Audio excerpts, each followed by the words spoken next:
الموضوع بقى اوفر وبقى كتير. يعني انا يعني ساكته ومش عايزه اتكلم، بس بصراحه الموضوع بقى مضايقني جدا وانا محتاجه اتكلم. انا مش عارفه اعمل ايه مع الناس او البنات اللي قاعده معايا بجد. يعني انا محتاجه افهم، هل سن 16 17 سنه ده مقرف؟ يعني محتاجه تقولوا لي، البنات مثلا اللي بتتابعني، اللي هتشوف الفيديو، لو انتوا في السن ده قولي لي انتوا كده حلوين ولا انتوا متعبين، ولا انتوا حلوين ولا عندي متعبين، عشان الموضوع معايا بقى اوفر.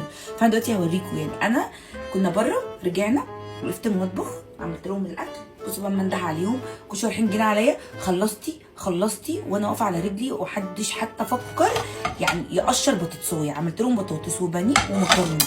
بصوا بقى يا مريم، الاكل خلص، اتفضلي.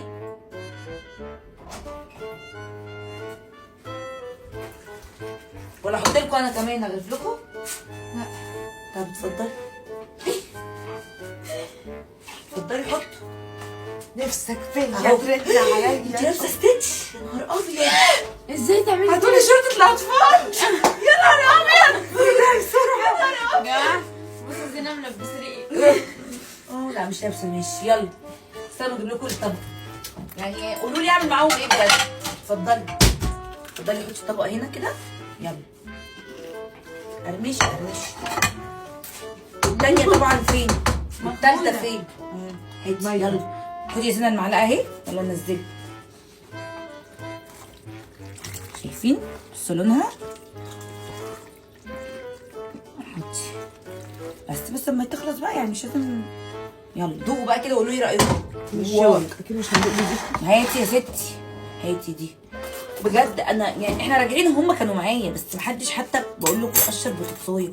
وقفت على رجلي. جنى مش هتاكل. مش هتاكل جنى؟ لا هو 3 بس.